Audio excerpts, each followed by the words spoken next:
It was tough. For the first time in my life, I actually like had other kids that were actually bullying me, laughing at me, calling me names. It was hard. It was kind of disappointing. I would say when I think back now, because in that school, majority black town, but also there were a lot of foreigners there, a lot of kids from the Caribbeans, from Jamaica, from Haiti. When I look back now, I think it was like kind of disappointing because they should have known better. I was like, I had nothing to do. I would go to school, I would come home and I would study. And I would come home, I would complain to my mom saying, oh, like, yeah, the kids I was laughing at me, they always like making jokes. And like my mom could see that I was having a hard time. Like grades wise, I was doing good. That wasn't an issue, but just like my own mental well-being. Like I was a very sad kid at that time.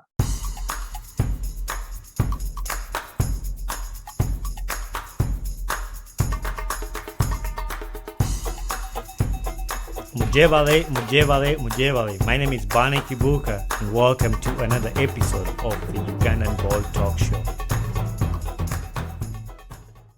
Welcome once again to the Ugandan Boy Talk Show. And as I promised you, my podcast, I love stories. I love when I meet people, I love hearing their stories. And in today's episode, I'm bringing one of my good friends. I call him good friend, but we just met in Orlando, and just connecting just that day. We just connected right away, and like I say, I meet people and I hear their stories, and I made my podcast just to listen to stories and tell stories. So, welcome to the show, Pratt. Hey, thanks, Bonnie. Thanks for having me. Actually, I want you to tell the listeners your full name. Well, so my full name is Clarence Sigway. That's my African name, Sigway Pratt. So I guess you can call it two, like a first English name and a last English name. Yeah. And then the African name is in the middle, which is Sigway. Yeah, because I knew you by Clarence Pratt. That's what I got when we met, and that's how I call you. That's how I saved you in my phone. So you mentioned Africa. Where are you from in Africa? I was born and raised in Liberia. Okay. Up to age 15, and that's when I came over to the US. Okay. So yeah. How is your life like when you're growing up in Liberia? What are the things you remember your childhood? So growing up, being from Liberia, we had a civil war. I think that's like well known to around the world and to a lot of Africans. Yeah. So the Civil War started in 1989. So that I was like 9 years old. But for the first 9 years, the part I can actually remember, I actually had a very good upbringing. Yeah. Like I had everything that a kid could want. I had two loving parents, my mom and then my dad. Actually, my dad is he's from Sierra Leone. He was born in Sierra Leone. He actually migrated to Liberia to work. Yeah. And that's how he met my mom. My mom migrated to the US when I was 6.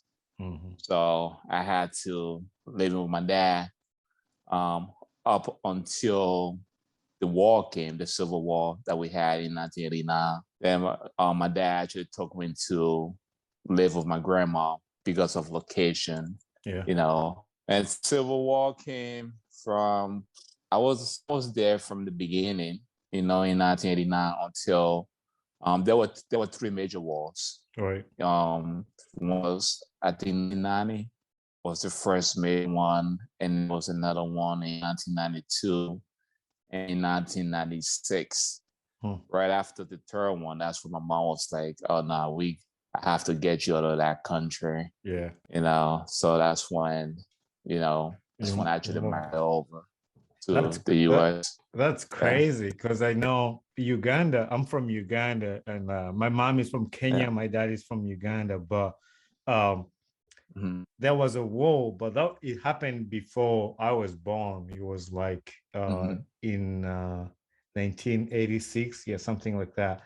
And that was before I Mm-hmm. was born.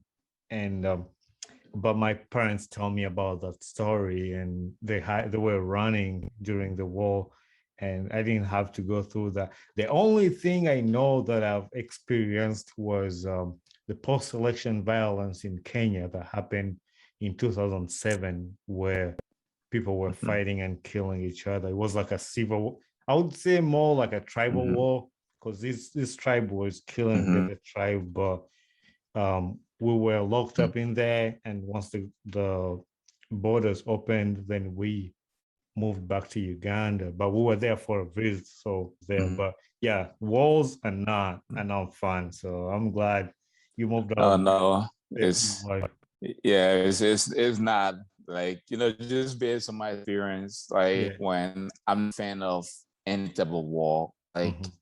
just I have a lot of just a lot of bad memories.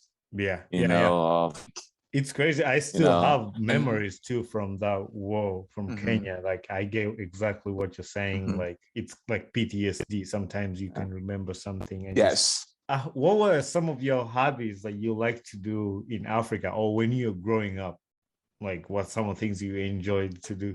Well, so being African, well, what and especially West African, football is the big, Yep. Yeah.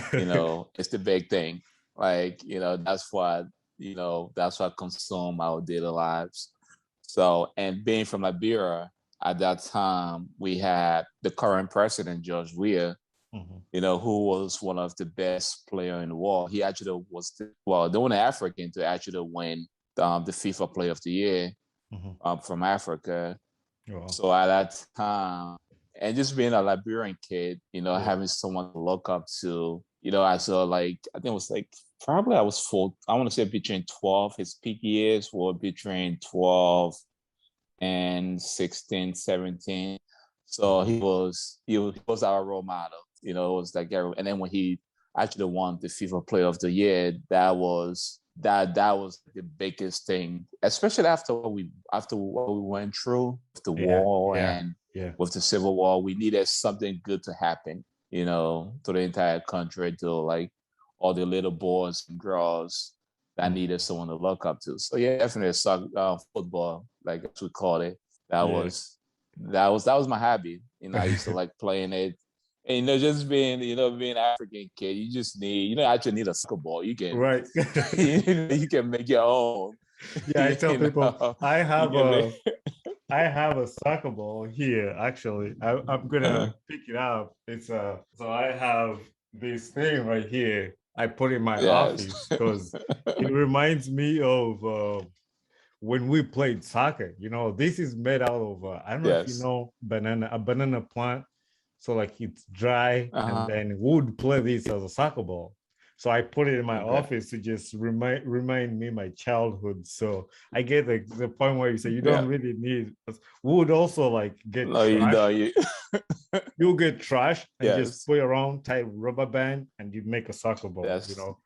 But like Exactly. Find a bag and put a lot of like phones or like paper yeah, or something, even if you're like, walking in the and then woods and yeah, you you have. found you find anything round, that can be a soccer ball. Like you just kick it. Actually, you reminded me. I almost forgot. I had this to talk about. I have a friend of mine. He's from Liberia. I went to school with him. He actually ended up being my soccer coach. After he had graduated, he came back and coached my team. He's called Mm, Danny Buega. Danny Buega. He's from okay. Liberia, and he loves Liberia a lot. And he lives around in Michigan here. But where in Liberia are you from? I was born in Monrovia, Mhm. and well, when I grew up in Monrovia, I probably the only time I left Monrovia for like any other city. So my grandfather had like a farm. He Mhm. had he had a couple of farms and a couple of plantations. So like during the weekends and stuff, we used to take like trips.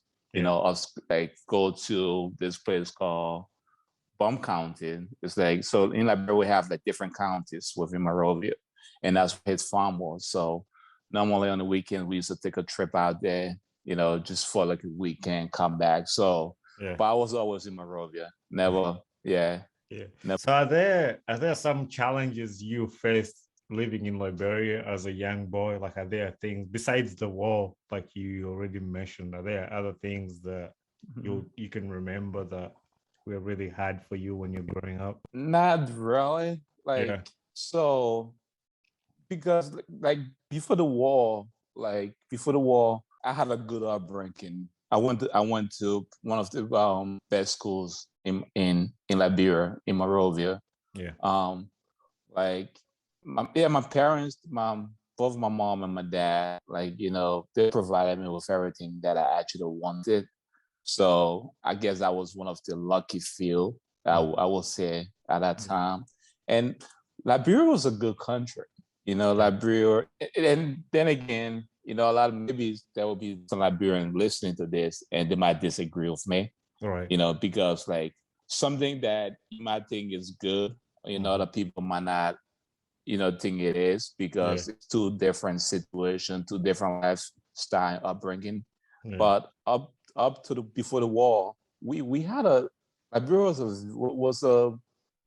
was a good country. We had Right. people had jobs and things were not as bad as it is today. Yeah. So now you move from Liberia to the United States. How was that transition? Like, are there some things that happened that were different for you after you just moved to the States? What was that like? So I came to the US October 1996 Mhm. and I was 15 at the time. When I came, I'm still in New Jersey, so I always been in New Jersey. Yeah. Never never left Mhm. to live in another state. So when I got to New Jersey, my mom put me in a public school, and it was tough. It was a big transition, like just coming, just being an African kid, with an accent, new environment, not knowing anyone, um, not dressing like because my mom, I just came from Africa, so my mom, whatever clothes my mom had for me, right? That's Yeah. what I was wearing to school, Yeah. and like so. And there was no uniform, so it's not Yeah. like I can dress and look like everyone else, right? so, so the jokes, like the jokes were always on me because the way I used to dress, Mhm. and I got like it was tough. It was tough, having like because for the first time in my life, I actually like had other kids that were actually bullying me Mhm. and laughing at me, calling me names, and so it was hard. Yeah. Then I did meet this guy from Cameroon, and there was another African guy and his sister that was from Nigeria. So they kind of understood what was going on, and they became my friends. They came to spoke to me, and it was like, yeah, you being African, and like because I was dressing different. I wasn't like dressing the way the other kids were dressing. Like I used to Right. wear like I think I was the only kid at the time wearing like like dress pants, dress shirt, or tie, Yeah. you know, with, with dress shoes on, and everyone else is wearing sneakers and Yeah. jeans and t-shirt. So they came up to like, yeah, that's that was like, yeah, we you're African, like you knew that's how things are. And it was kind of disappointing, I would say, when I think back now, because Mhm. in that school there were a lot of black. There was a black. There's a most of the majority black town, right? But also there were a lot of foreigners there. A lot of kids from the Caribbeans, from Jamaica, from Haiti, you know. And when I look back now, I think it was like kind of disappointing because they should have known better, you know, Yeah. like. But yeah, so after, and I was doing good because like I had nothing to do. I would go to school, I would come home, and I was 30. Right. And you know, and I would come home, I would complain to my mom saying, "Oh, like yeah, the kids I was laughing at me, they was like making jokes and like." And my mom could see that I was having a hard time. Like grades wise, I was doing good. You know, that wasn't an issue, but just like my own mental well-being. Like I was a very sad kid at that time. And then so eventually mom saw that okay, that was like, okay, this kid is depressed. We need to change something. And at the time, she knew one of her friends had her son in this private Catholic all boys school in another town, Newark, New Jersey. Um, and she told her friend like, well, maybe you should send, you know, Clarence to this school. Like, you know, it was just a different environment, and I think he will actually do good. He will settle in well there. You know, luckily for me at the time, I got accepted into that school, the school, St. Benedict's Prep, and I love my house. I love St. Benedict's. Like, you know, it's a like I said, it's an all boys Catholic preppy school. It's a prep school, you know. So like the dress code, you know, shirt and tie, you know, shoes and stuff like that. So everyone looks the same. Everyone dresses the same, and the motto also of the school is that whatever hurts my brother hurts me, and also Benedict it quit, right? Don't quit. Yeah. It was a different experience, like different experience. Like I got welcome. Yeah. And I look like the other guys who are dressed the same. So yeah, now you went through your education. So did you ever go to college here? When I graduated, I went to the Jersey Institute of Technology, which was basically right down the block from St. Benedict in Newark, New Jersey. So it was just a walking distance over. I got accepted into NJIT, and at the time, well, it's called NJIT, New Jersey Institute of Technology, which is one of the best technology university in the country. Actually, tough school. Yeah. At NJIT, I actually met a lot of Africans there. You know, it was a good thing too. You had like Africans from like, all over the continent. It was one big. We also had an African student organization that I became the president of my junior year, and into my senior year, I was president called APSA, African Student Association. Those ones are good to have in school because you get to meet people from different countries of like they know your pain, they know what you're going through. So and I told my college, like the college I went to a small college, but I told them we need to have something like this because a student comes from Africa and comes here. They don't know where to start from, you know. They don't know where to go to find a job, to find social security, like things like that. There should be somebody there or like have that organization where other international students help their fellow international students. So I graduated from NJIT. I majored in information system.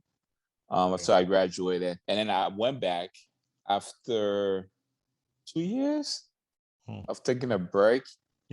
I went back and I got my master's from there in computer science, and that's what I stopped after my master's. I was like, okay, I think I'm good with the school thing for now. So is that what you're doing right now? So right now, I work for Cognizant. It's an IT company. But like we do it's a big company. So it's like all wise that 250,000 employees. And I've been working there for the past 15 years. Wow. So it's been a minute. It's always good to see you like achieve your dream on like something, and like people back home look up to you and look up to whatever you're doing and making these kids believe. And that's something I took out of because I always wanted to work on airplanes when I was in Uganda. And when I came to the US, I was like, I'm going to go study for that. I studied, and now that's my job. I've not worked there for a long time. I'm only a little over 2 years, but it makes me Okay. happy to see that even other kids back home, when they look up to you, they're like, hey, this guy achieved his dream, and making sure that these kids know it's possible, like you can do it. Yes. There's a lot of young boys and young girls in Africa that, like they might not have the best situation, or they might not even have the dreams, thinking that, it's not, hey, am I ever going to, accomplish this? Or, they don't even have that dream because of the situation they're in. But like, and I tell people, just have a dream, Yeah, have a dream, and just keep dreaming, like, because right. if always start with having a dream, and once you have a dream, you start working towards that dream, and like you said, anything is possible, Mhm. you know anything is possible. And that's what my dad told me when I was growing up. He said, Bonnie, anything is possible. I didn't really believe in my dreams, but like Yeah. you said, have a dream and just Hmm. keep dreaming. You never know what's gonna happen. And Yeah. sometime in the future, Yeah. you will see something play out and something happen. So now All you you need is that one break. yeah, for real. So Yeah. now you got your dream job, you're doing good job. So I know you have your own family right now. Do you mind talking Yeah. about your family right now? Like, Yeah, so I have my beautiful wife, Olade. She's actually Nigerian. okay. She's Nigerian, but she was born in the US. Mhm. Um, I met her on a whitewater rafting trip a couple of years ago, Okay. and we were on the trip together. And honestly, like, we did not. I don't even think we noticed each other on the trip, and we took like this. It was probably 20 of us, and we took like a group pictures. We took a group picture, and she was like standing next to me in a group picture, and like I never paid attention. I never noticed her. Yeah. So when we came back from the trip, one of my friends started tagging people in the group pictures. I think it was on Facebook at the time. Mhm. And that's when I was like, oh, who's that girl? And then she was like, actually, who is that guy? That's the, like, he kind of like said, oh, she's asking about you. He's asking about you. And then, we went on a date, you know, we we vibe, Yeah. and that's taking a couple of years later, getting married. We have two beautiful kids. Nice. My son, I have a son that's 5. My Yeah. daughter is 3. Yeah. Um, so it's just a good thing having a family, That's And nice. That's like, nice. Yeah, I think though yeah. when we added each other on Instagram, I noticed that you have a very Mhm. beautiful family and you're a great Thank you. guy. Like, yeah. Recently on my podcast, when I host people, I got this question that I ask people to just hear their opinion. Um, in the United States, there's a lot of racism.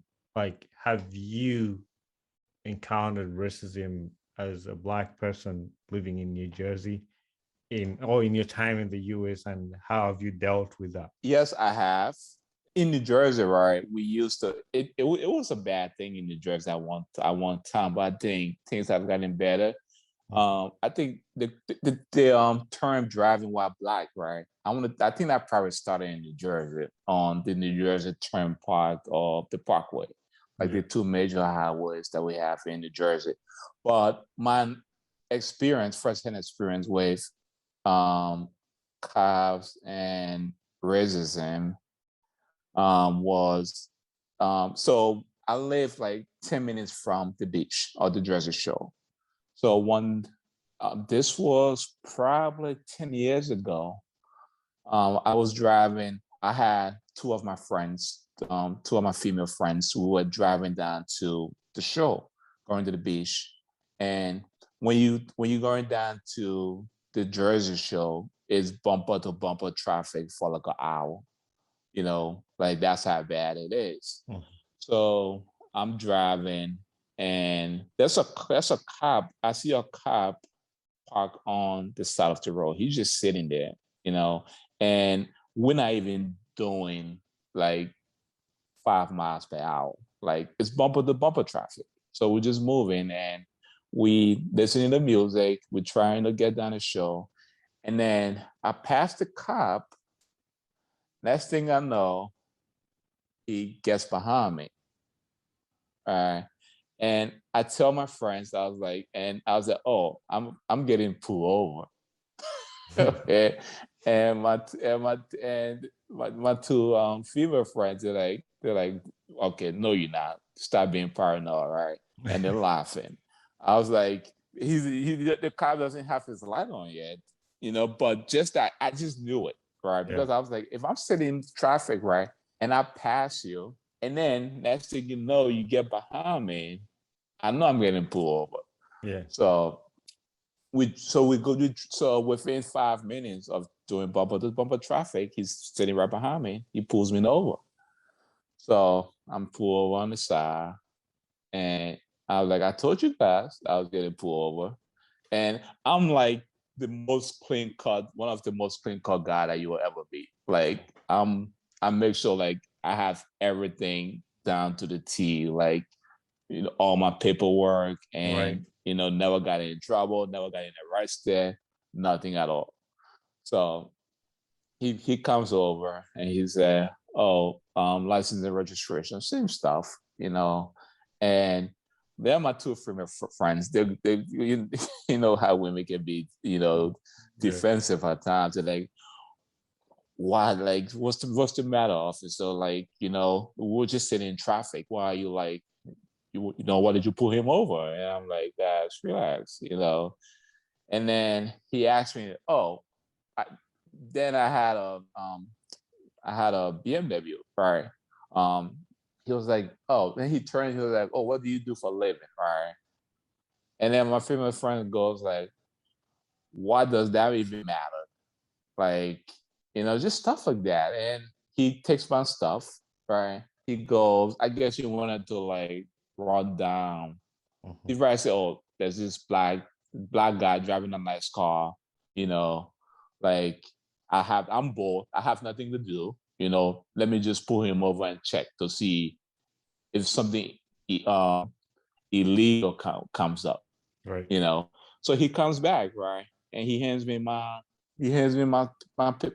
stuff back, and he goes, I was like, you good? And I was like, so why did you pull me over? He said, have a nice day. And he walked away. Up to today, I have no clue why he pulled me over. He never told me. My only conclusion was that he wanted to run my, license just to see if something. That's the thing that I talk about, and like I've talked about this, that sometimes, like you say, you keep out of trouble, you do everything right, you make sure you have your paperwork, and like yeah, we can all do that. Like I do that myself. Yes. Like I make sure I'm not breaking any law. But sometimes those things find you, come find you. But I was reading a story the other time that this husband drove his wife's car to the gas station to fill up her wife's car, and he got arrested at the gas tank because he looked as the suspect they were looking for, but he wasn't the one. He was just going there to get his wife's car, put gas in there. We're not gonna be able to change some people's heads and how some people react, but it's like somebody just looking at you, like he looks at you driving a BMW. It's like, why is this black guy driving a BMW? Maybe he stole it or something. Like assumptions, those things because of your skin color, and then they add onto that. So that's it's going to take a lot to change that. But then again, by nature, people, you're always going to have racists around. That is not something that you can get rid of. But I'm just glad that it's getting exposed. Thank God for technology. Thank God, because imagine what's happening now, or what we're seeing, like calling situation happens. Okay, now if you go back 10 years ago, right, when you did not have, camera phones, or you did not have cell phones. Someone could just not, grab their cell phone and start recording, right? Imagine the amount of things that, these Happened. racists got away with. A whole Definitely. lot, Yeah, a whole lot. most definitely.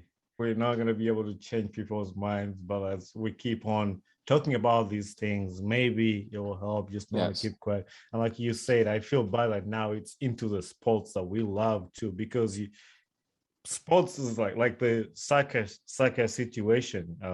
Sorry, people who are not Arsenal Mhm. fans of soccer fans, but like he misses Mhm. a penalty. Like Yeah. that's soccer. Like anything can happen. Yeah. You're gonna have a bad day.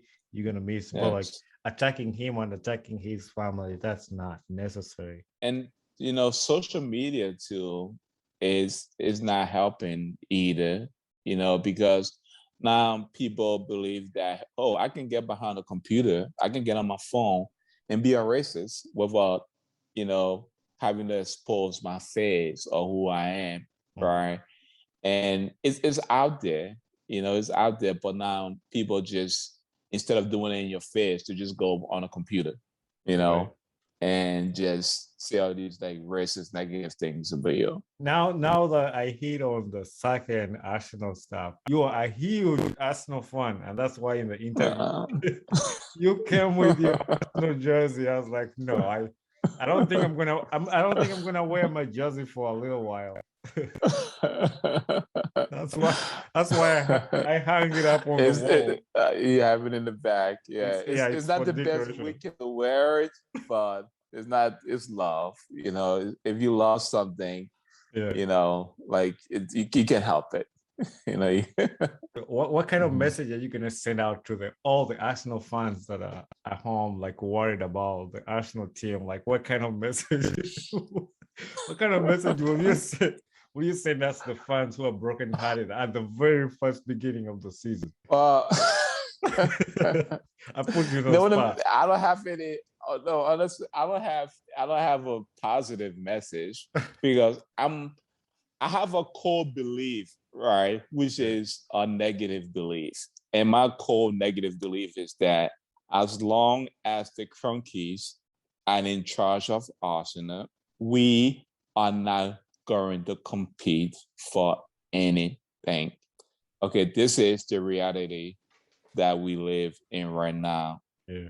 Things are not going to change. So for all the Arsenal fans out there, hang in there, hang in there, because it's gonna be a long, long, long, long ride downhill. Let's say at the end of the season, right? Last year, with the two previous seasons, we finished eighth. Yeah. Right, that's what we're going to be. But Yeah. at the end of every season, we're going to be around that position as Right. long as the Cronkies are in charge, because they don't. You cannot. They're just in it to make money. It's just a business thing for them. Mhm. They are not fans. They are not Yeah. passionate. About the club. Mhm. Like emotionally, they are not invested in the club. So, but hang in Anyway. there. Yeah. Maybe, yeah, maybe in a few years, someone they will sell. We'll get a new owner that's a fan that loves the club, and Yeah. we will turn it around. I was telling my friend the other day after we lost the game that they should just sell the team to the fans, so we make a GoFundMe page, all the fans in the world. So we make a GoFundMe page and we run Arsenal as the fans. So I have one last question that I ask people I host in my podcast. It's a signature question. What gets you excited about life? Now, my kids, like, Yeah. like just that's just like watching them grow up every day, and like just wanting the best, trying to give them the best future I can possibly give to them.